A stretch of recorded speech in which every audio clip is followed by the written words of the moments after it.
মানুষ অভিশাপ দিক বা না দিক, চোখের জল ঠিকই অভিশাপ দেয়। অন্যায়ভাবে কাউকে ঠকানোর প্রতিশোধ একদিন প্রকৃতি ঠিকই নাই।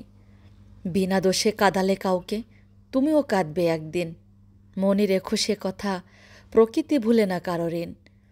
গোলাকার এই পৃথিবীতে ঘুরে ফিরে ফিরে আসে সব, যা করবে তাই পাবে, মিছেই এই হ্যাপিতে সেরে কলরব। লাভের চিন্তায় বিভোর হয়ে ভাবলেই তো না, পাপের পাল্লা ভারী করছো, দেখো দেখলা না।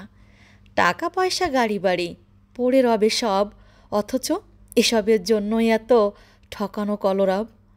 2 দিনের ভালো থাকা নিয়ে কারোই মাথা ব্যথার ব্যস্ত নেই, অথচ পারের করি সন্ধানে সবাই কি চমৎকারভাবেই না শান্ত। খালি হাতে এসেছ, খালি হাতেই যাবে, তবে কেন এত ঠকানোর চেষ্টা? তোমার কর্মই যে শুধু তোমার সঙ্গে যাবে, তবে কেমন হবে শেষটা?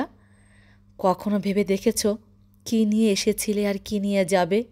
লাভের চিন্তা ছাড়া ও সব নিয়ে ভাবার সময় কি একটু ধারাই পাবে? লাভের পাল্লায় পাপের ওজন করতে জানলে না, বৃথায় তোমার মানব জন্ম, পাপ পুণ্যের হিসাব কষলে না।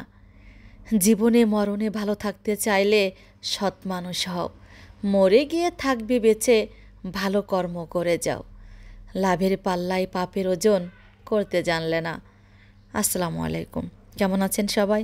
আশা করছি সবাই ভালো আছেন। আমার আলহামদুলিল্লাহ সবার দোয়ায় কিন্তু অনেক ভালো আছি। কথাগুলো কিন্তু একদমও খারাপ বলি নাই। কী বলেন সবাই? সবাই কিন্তু কমেন্ট করে জানাবেন। ভালো লাগলে একটি লাইক এবং কমেন্ট করতে বলবেন না। সবাই ভালো থাকবেন, সুস্থ থাকবেন। আল্লাহ হাফেজ। আসসালামু আলাইকুম জানিয়ে আবারও দেখা হয়ে যাবে নতুন কোনো ভিডিওর মাধ্যমে। সে পর্যন্ত সবাই ভালো থাকুন, সুস্থ থাকুন।